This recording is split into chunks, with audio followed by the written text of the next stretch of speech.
June 7th, 1944. 1300 hours. The village of Authie, Normandy. The summer air is thick with the smell of crushed wheat and burning diesel. The roar of engines vibrates through the ground, shaking the dust from the stone walls of a sleepy French farmhouse. Private Metcalfe of the North Nova Scotia Highlanders wipes sweat and grime from his eyes, gripping his Lee Enfield rifle until his knuckles turn white. To his left, the grinding tracks of a Sherman tank from the Sherbrooke Fusiliers offer a sense of mechanical comfort. They are miles inland now, deep behind enemy lines, far from the gray waters of Juno Beach. For the last 24 hours, the advance has been surprisingly swift. The Canadians are pushing toward the strategic prize of Carpiquet Airfield. The mood is tense but optimistic. They believe the German back is broken. They expect disorganized retreats, perhaps some shell fire from the rear guard.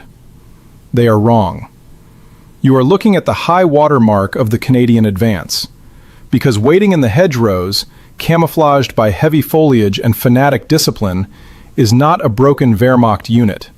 It is the 12th SS Panzer Division, Hitlerjugend. Teenagers raised on ideology, commanded by hardened veterans of the Eastern Front and equipped with Panther tanks.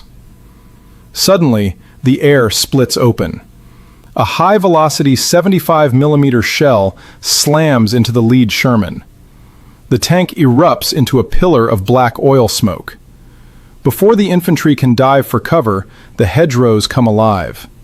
Spandau machine guns unzip the silence, tearing through the wheat fields. "Ambush! Get down!" The shout is lost in the chaos. The Canadians scramble into ditches and behind low stone walls, returning fire with Brens and Stens, but they are walking into a meat grinder. Panzer IVs and Panthers roll out from their concealed positions, their hulls coated in Zimmerit paste, their commanders shouting orders over the scream of machinery. The battle for Authie is vicious and close quarters. It is a brawl of grenades and bayonets in the narrow streets. But the Canadians are outgunned and overextended. The SS counterattack is ferocious, designed not just to stop the advance, but to annihilate it. By late afternoon, the ammunition is running dry. Platoon commanders are dead or wounded. The radio nets are filled with static and desperate calls for artillery support that cannot arrive in time.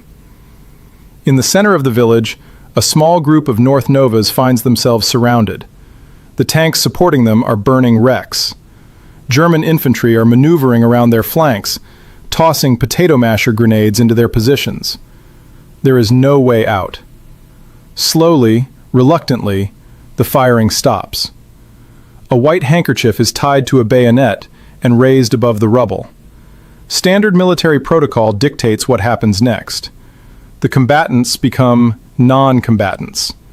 They are to be disarmed, searched, and moved to the rear for interrogation and internment. The Geneva Convention is clear. The war for these men is over. But as the Canadians rise from their foxholes, hands clasped behind their heads, they notice something chilling in the eyes of their captors. These are not the weary soldiers of the regular German army. These are boys, 17 and 18 years old, their faces smeared with dirt, eyes wide with adrenaline and hate. They do not offer water. They do not check for wounds. An SS NCO barks an order, kicking a wounded Canadian who is slow to stand. They rip watches from wrists and tear photos from wallets, tossing them into the mud. The roughness goes beyond the standard search for weapons. It is personal. The Canadians are corralled onto the main road. Among them are men from the Cameron Highlanders of Ottawa and the Sherbrooke Fusiliers. Some are bleeding heavily, supported by their comrades. They look to the German officers for order, expecting the professional courtesy of officers to officers. Instead, they find a chaotic rage. On the roadside, the first cracks in the laws of war appear. A Canadian soldier, too injured to walk fast enough, is shoved violently into a ditch. A burst of machine pistol fire echoes. The column freezes. The prisoners exchange glances. The relief of survival is replaced by a cold, sinking dread. They are being marched south, away from the front line, toward the ancient stone walls of the Abbaye d'Ardennes. They believe they are going to a holding area. They do not know that the commander of the 25th SS Panzer Grenadier Regiment, Kurt Meyer, has set up his headquarters in the Abbey, and they do not know that the rules of civilization have just been suspended. June 7th, 1944. 2000 hours. The Abbaye d'Ardennes. The sun is beginning to dip below the horizon, casting long, blood-red shadows across the Norman countryside. The structure looming ahead is not a temporary field command, it is a fortress of the medieval age. The Abbaye d'Ardennes, with its high stone walls and Gothic towers, dominates the flat wheat fields around it. It was built for prayer, but tonight it is the nerve center of the 12th SS. The column of Canadian prisoners stumbles through the main gate. They are exhausted, dehydrated, and covered in the dust of the battle. The noise inside the courtyard is deafening. Motorcycles roar in and out, dispatch riders bringing frantic updates from the front. Half-tracks idle, spewing exhaust. Among the prisoners are men like Private Ivan Crowe and Private Charles Doucette of the North Nova Scotia Highlanders. Just hours ago, they were advancing through the poppies, confident in their mission. Now, they are herded against a rough stone wall near the stable blocks. They are patted down again, rougher this time. Personal photos, letters from home, and cigarettes are tossed onto a pile. A young SS trooper, barely old enough to shave, grins as he pockets a Canadian lighter. The malice here is thick, palpable. It hangs in the air heavier than the smoke. Above them, on the stone steps of the manor house, a figure watches. Standartenführer Kurt Meyer. Panzermeyer! He is 33 years old, a legend in the Waffen-SS, known for his aggressive tactics and his fanaticism. He wears the camouflage smock of the SS, his face dusted with the grime of the front lines. He is not a desk general. He fights from the turret of his tank, and he demands absolute ruthlessness from his teenage soldiers. Witnesses would later describe his mood that evening as volatile. The Canadian advance had been stopped, yes, but the fighting had been harder than expected. The Allies were not breaking. The pressure on his regiment was immense. Meyer looks down at the Canadians huddled by the wall. He does not see men protected by international law. He sees an impediment. He sees the enemy that is destroying the fatherland he has sworn to die for. He exchanges words with his subordinates. The conversation is brief. There are no shouts, no grand speeches about the Geneva Convention. Just a gesture. The prisoners are split up. Most are sent to a makeshift holding area in the church. But a select group, 11 men, are separated from the main body. You, a finger points. Soldiers grab them by the webbing of their uniforms. Confusion ripples through the group. Are they being interrogated? Are they being moved to a truck? Private Hollis looks at his friend. There is no interpreter to explain what is happening. They are prodded with rifle butts toward a small archway leading to the Abbey's private garden. It is quiet in the garden. The roar of the motorcycles fades behind the thick masonry. The space is enclosed, intimate, filled with the scent of blooming flowers that contrasts violently with the smell of unwashed bodies and fear. The 11 Canadians are told to sit. They wait. Time stretches. The sun sinks lower.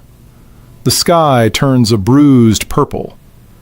Then the garden door opens. An SS NCO enters, followed by a teenage soldier gripping a machine pistol. They call the first name. One Canadian stands up. He is led round a corner, near a small stone staircase that leads down to the garden proper. The others wait. They hear a muffled voice, perhaps a question in German. Then, a crack. A single pistol shot.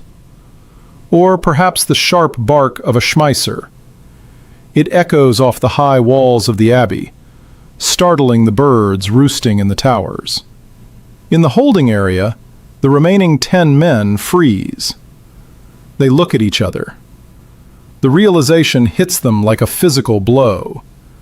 This isn't an interrogation. The door opens again. The NCO points to the next man. This is the moment where the human spirit is tested in the most horrific way imaginable. There is no escape. The walls are too high. The abbey is swarming with hundreds of SS troops. To run is to die. To fight is to die. The men of the North Novas and the Sherbrooke Fusiliers begin to shake hands. It is a quiet, solemn ritual. They whisper goodbyes. Some close their eyes and pray. Others simply stare at the door, their faces setting into masks of grim acceptance. They will not give their executioners the satisfaction of seeing them beg. One by one they are taken. Each time the door closes. Each time there is a pause. Each time the shot rings out. The pile of bodies grows in the secluded corner of the garden, hidden from the view of the main courtyard, hidden from the eyes of the world. The blood soaks into the well-tended French soil, feeding the roots of the ornamental plants.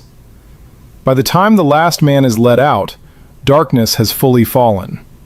The garden is silent again, save for the heavy breathing of the killers. But the horror at the Abbaye d'Ardenne is not an isolated incident of a commander losing his temper.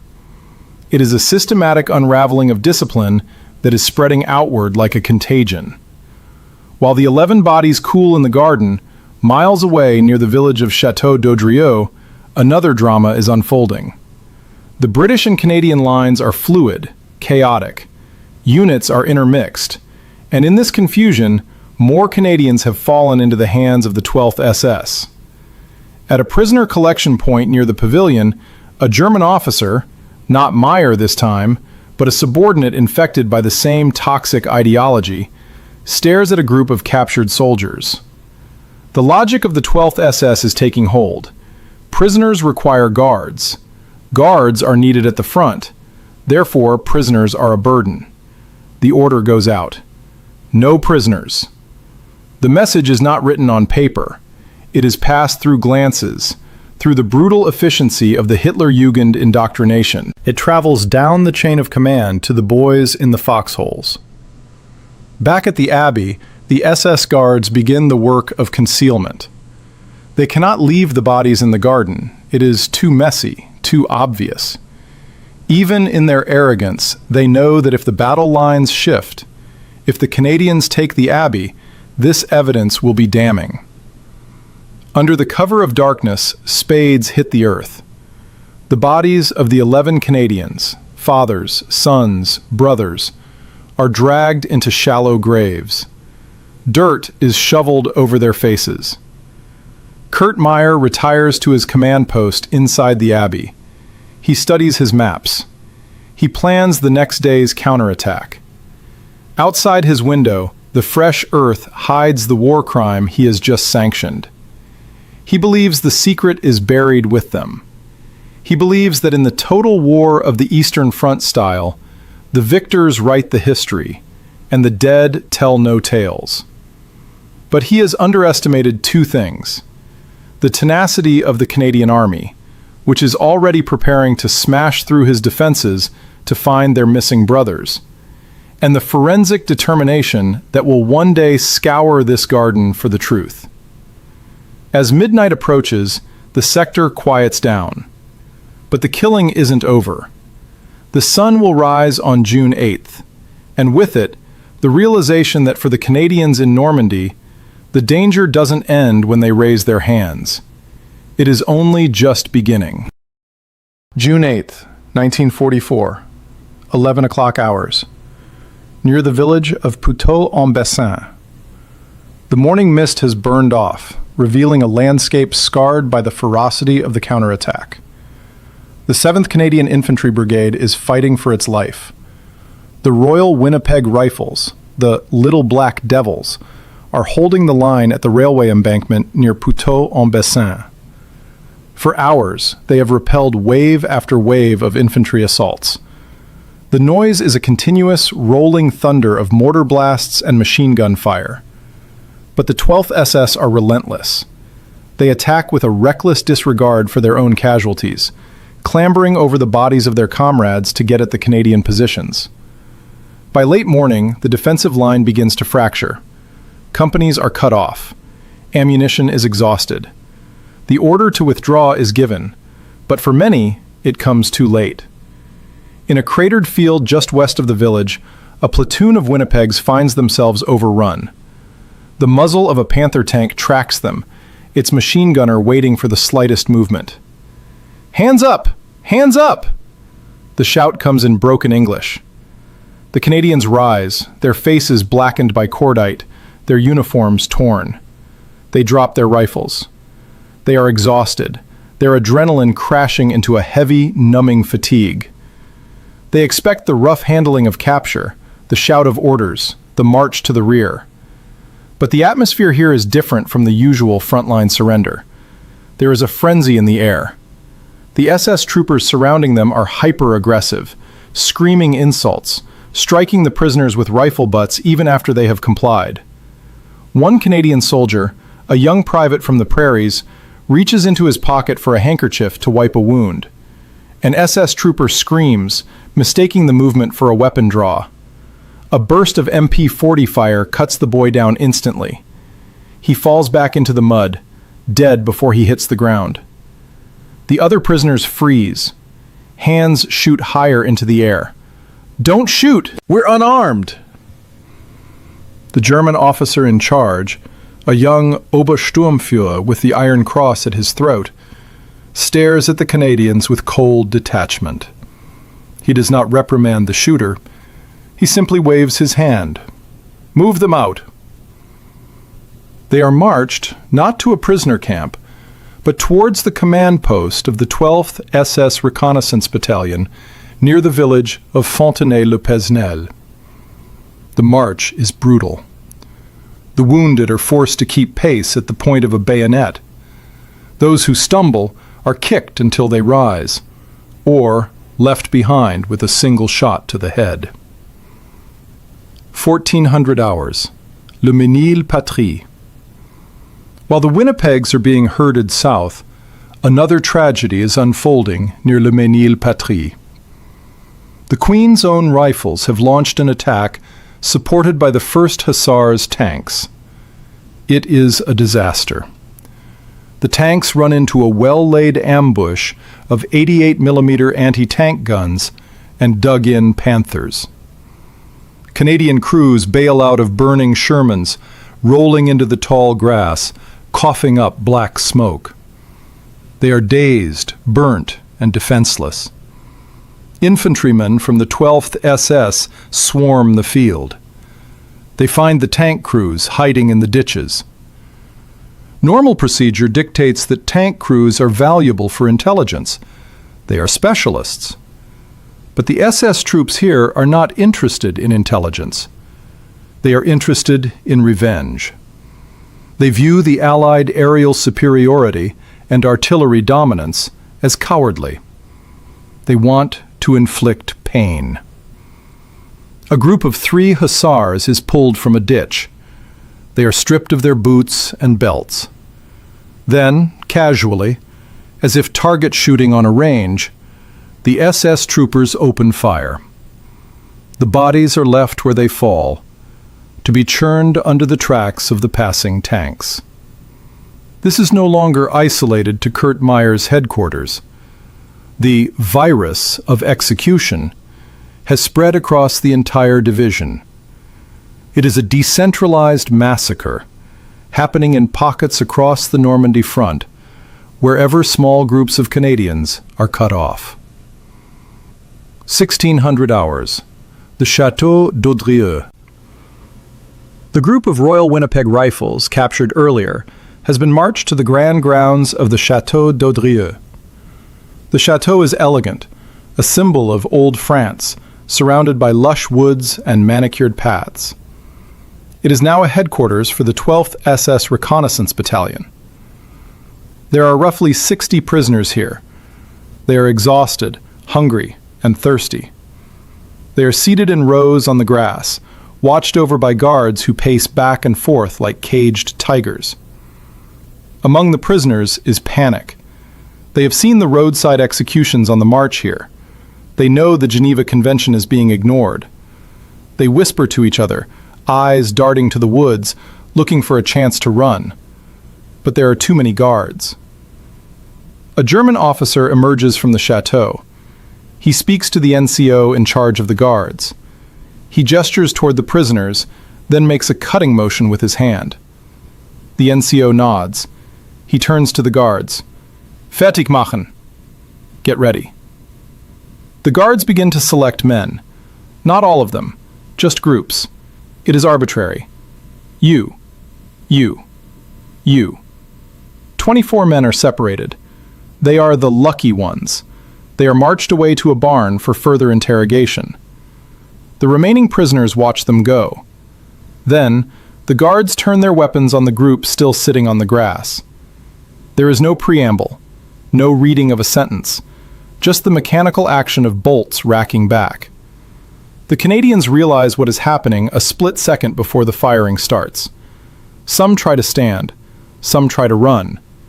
The roar of machine guns shatters the afternoon calm. Birds explode from the trees in a terrified flock. The prisoners are cut down in swaths. Bodies pile upon bodies. The grass turns slick with red. It takes less than a minute.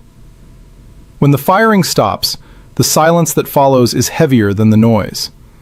The moans of the dying are silenced by pistol shots, the Gnadenschuss, the coup de grace.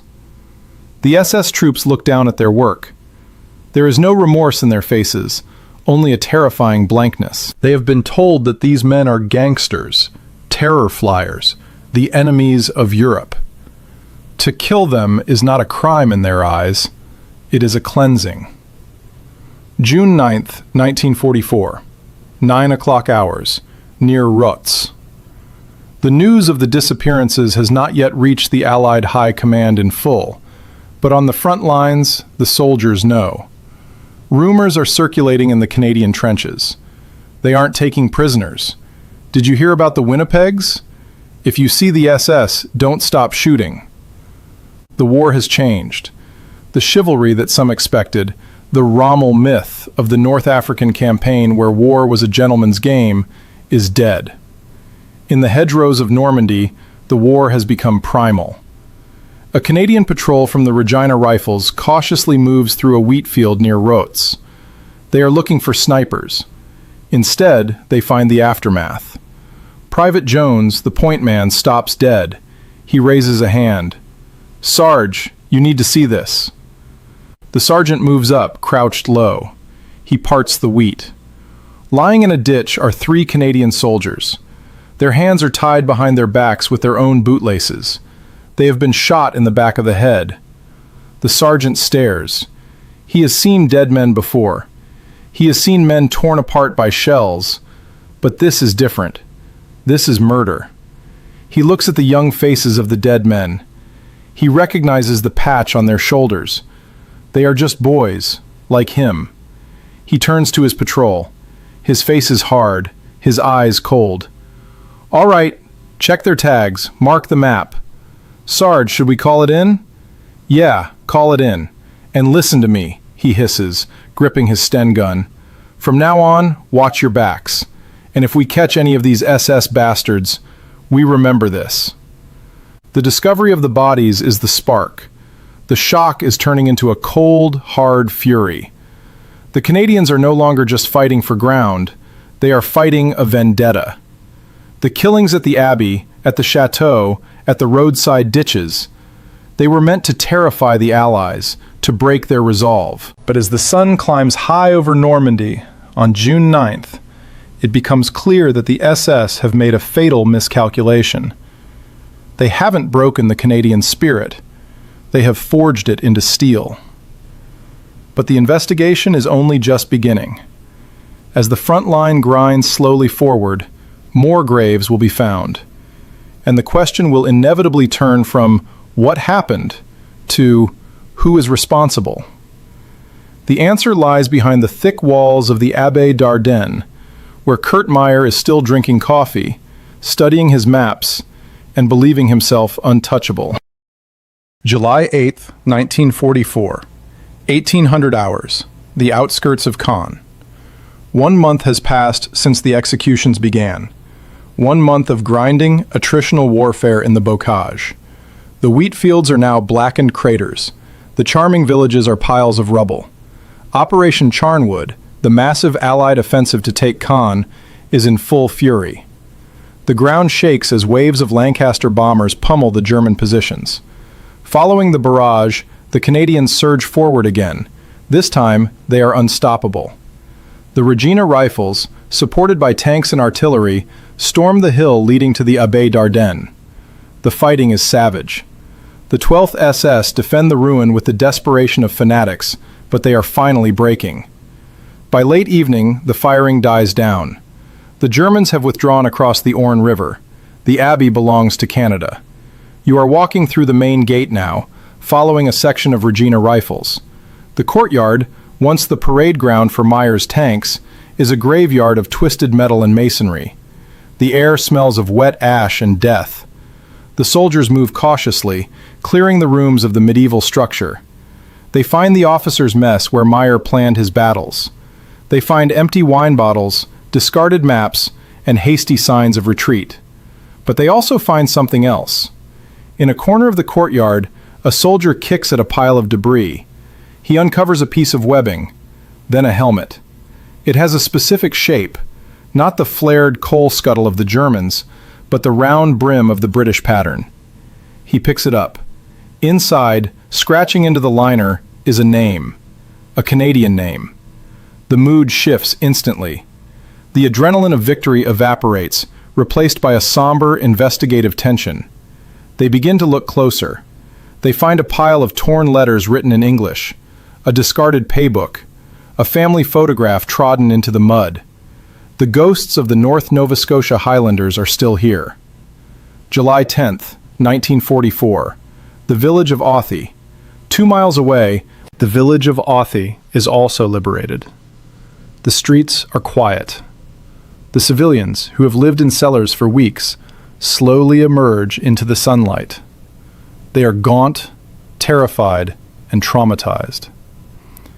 A Canadian intelligence officer, Major Simon Wurtele, arrives in a jeep. His job is to gather information on enemy movements. But as he steps out, he is approached by a Frenchwoman, Madame Vico. She is trembling.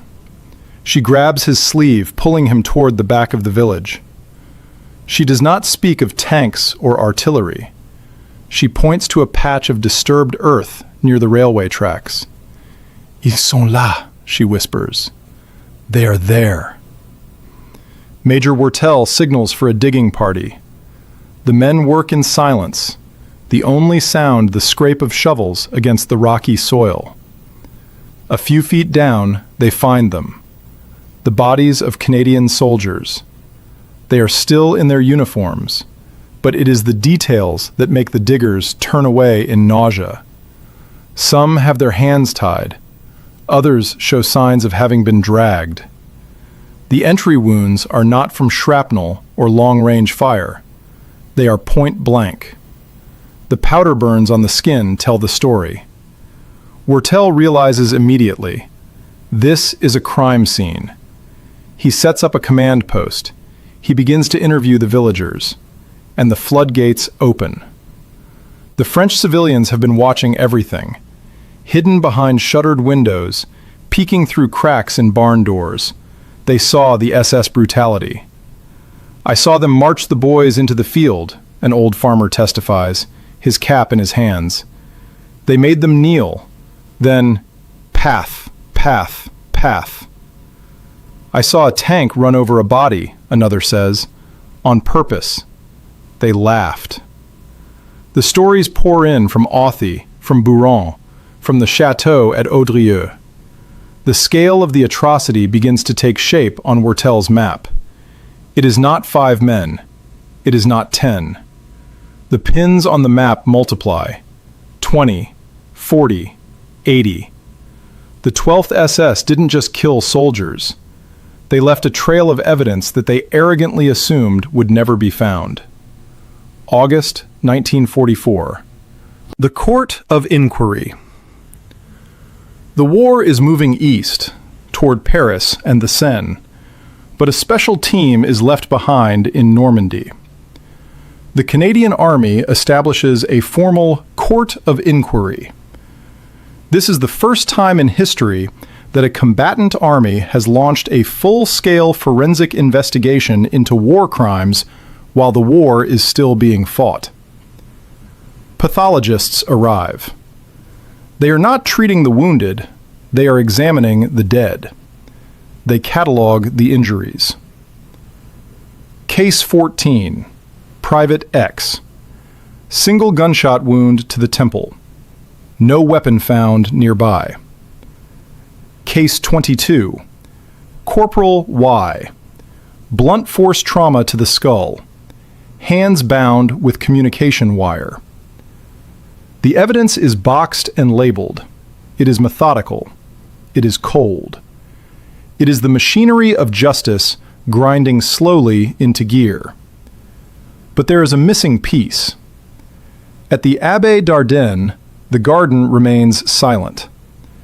The grass has grown back over the winter months. The snow begins to fall, covering the courtyard in a blanket of white. The 18 men taken from the courtyard on that first night, the North Novas and Sherbrooks, are still missing. They are listed as missing in action. Their families in Nova Scotia and Quebec are still waiting for telegrams that say they are prisoners of war. The investigators know something happened at the Abbey. They have the suspicions, but they cannot find the bodies. The SS did their job well. They camouflaged the graves, blending them into the landscape. It will take the changing of the seasons to reveal the final secret. Winter 1945. The Abbaye d'Ardenne. The front line is now far away, in Germany. The abbey is quiet. A French local, returning to tend the grounds, notices something odd in the garden. The ground has settled unevenly in a secluded corner near the wall. The winter rains have washed away some of the topsoil. He sees a piece of cloth, a boot. He runs to the local authorities. The Canadian investigation team is summoned back. They return to the garden, the same garden where the 11 men were led out one by one. They begin to dig. As the earth is removed, the horror is fully exposed. The bodies are there, stacked together. They are preserved by the soil. The identification tags are still around their necks. Private Hollis, Private Crow, Private Doucette. The forensic examination confirms what the investigators suspected. They were shot in the back of the head, executed. The file is closed. The count is final. 156 Canadian soldiers, murdered after surrender. The evidence is overwhelming. The witness statements, the ballistics, the locations. It points to one division, the 12th SS. And it points to one man who had his headquarters yards away from the garden grave, Kurt Meyer. But Meyer is not in Normandy. He is not in Paris. He has retreated all the way to Belgium. He is still fighting, still commanding, believing he has escaped the consequences of that bloody June week. He is wrong. The Canadians are coming for him, and they are bringing the file. September 6th, 1944, 10 o'clock hours, near Namur, Belgium. The German retreat has turned into a rout. The roads are clogged with horse-drawn carts, broken vehicles, and demoralized infantry. The 12th SS, once the pride of the Reich, has been ground down to a shadow of its former self. In the village of Durnal, a group of Belgian partisans surrounds a farmhouse. They have spotted a German officer trying to slip through the lines. American troops from the 3rd Armored Division move in to support. The officer emerges. He is wearing a camouflage jacket, his face gaunt, his eyes hard. He does not look like a broken man. He looks like a predator who has simply run out of room. He surrenders. At first, the Americans don't realize who they have. But when he is transferred to Canadian custody, the intelligence officers freeze. They recognize the face from the briefings. They recognize the arrogance. It is Kurt Meyer. He expects to be treated as a generic prisoner of war. He expects a camp, a cot, and eventually repatriation. He does not know about the digging parties at the Abbey. He does not know about the map Major Wortel has been building, pin by red pin. December 10th, 1945, Aurich, Germany. The war is over. Europe is a ruin. But in a converted courtroom in the town of Aurich, the war is being relived. This is Canada's first war crimes trial. The room is packed. Canadian officers in dress uniforms sit in the gallery, their faces grim. In the witness box, French civilians from Authie and Buron wait to speak. And in the dock, flanked by military police, sits Kurt Meyer. He is clean-shaven now, wearing a fresh uniform stripped of its Nazi insignia. He looks calm, almost bored. He pleads not guilty. His defense is simple. He never ordered the executions. He claims he didn't know. He claims the chaos of battle made control impossible. But then, the prosecution brings out the ghosts. You watch as the prosecutor lays out the timeline. He doesn't shout. He doesn't need to. He simply points to the map. General Meyer, the prosecutor asks, his voice echoing in the silent hall. Your headquarters were here, in the Abbey. The bodies were found here, in the garden. Are we to believe that 18 men were shot and buried 20 yards from your window, and you heard nothing? Meyer remains stoic. I heard shooting. It is a war. There is always shooting. The court is not swayed. The testimony of the survivors, the men who saw their friends dragged away, is damning. The pattern is too clear. The 12th SS didn't just kill prisoners. They fostered a culture where killing prisoners was encouraged.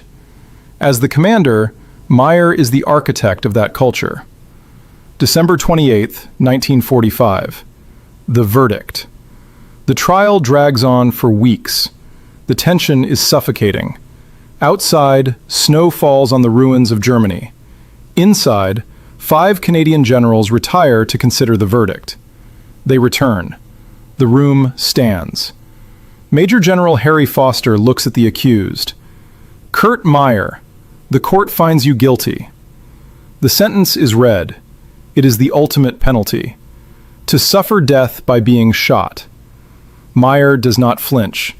He clicks his heels, salutes, and is marched away. For the families of the 156 murdered Canadians, it feels like closure. Justice has been cold, hard, and absolute. But history has one final bitter twist. January 1946, the commutation. Meyer sits on death row, waiting for the firing squad. But the papers land on the desk of Major General Chris Vokes, the commander of the Canadian Occupation Force. Vokes is a hard man, a combat veteran who hates the SS. But he is also a man of strict legal interpretation. He reviews the evidence. He wrestles with a technicality. While Meyer is undoubtedly responsible for the conduct of his troops, there is no direct evidence, no piece of paper, no witness, that proves he gave a specific order to execute the men at the Abbey. Vokes agonizes over the decision. He knows the public wants blood. He knows the families want retribution, but he believes that the law must be distinct from vengeance. In a decision that will spark outrage across Canada for decades, Vokes commutes the sentence: life imprisonment. Meyer will not face the wall. He will live. Epilogue: The Lingering Shadow. 1954. Werl Prison, West Germany. 9 years later. The Cold War has begun. West Germany is now an ally against the Soviet Union. The political winds have shifted. Kurt Meyer is released from prison. He walks out a free man. He is greeted by former SS comrades. He becomes a beer salesman. He writes a memoir. He attends reunions of the 12th SS, where he is cheered as a hero by aging veterans. He never expresses public remorse for the boys in the garden. He dies of a heart attack in 1961, a free citizen. Present day. The garden at Abbaye d'Ardenne. The camera moves slowly through the archway into the garden. It is peaceful now. The stone walls are restored. The flowers bloom in bright reds and purples. But in the corner there is a shrine, a simple maple leaf carved into stone. Photos of the fallen are propped against the wall. They are black and white, grainy images of young men in ill-fitting uniforms. Private Hollis, Private Crow, the boys from Nova Scotia, from Quebec, from Winnipeg. They are forever 20 years old. The wind rustles the leaves. The silence here is heavy, demanding. It asks the question that has echoed since 1944. How do we measure justice in the face of such darkness? The execution of the 156 Canadians was not just a tragedy of war. It was a collision between two worlds. One world believed in rules, in humanity, even in the midst of slaughter. The other believed in power, in the erasure of mercy. The Canadians won the battle for Normandy. They won the war. But in this garden, beneath the shadow of the Abbey, the cost of that victory is etched in stone. We remember them, not just for how they fought, but for how they died, and the terrifying truth their deaths revealed about the nature of war itself.